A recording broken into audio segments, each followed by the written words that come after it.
The warning FC system malfunction in the Toyota Mirai indicates problems with the fuel cell system, which is what FC stands for.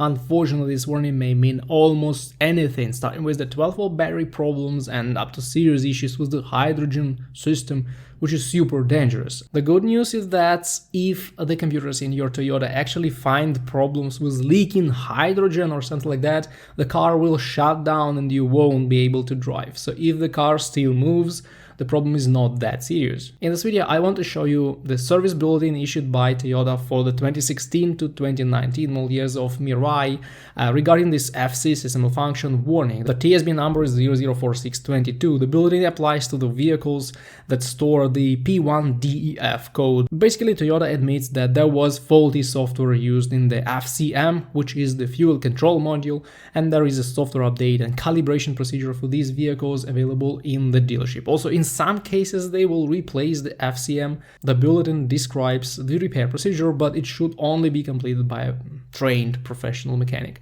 One more thing I want to say is that the warning FC system malfunction covers problems with hydrogen equipment, and Toyota offered a special warranty coverage for these parts. It means you will have 8 years or 100,000 miles of warranty, and the repair should be covered by Toyota unless your car is out of the warranty age or mileage.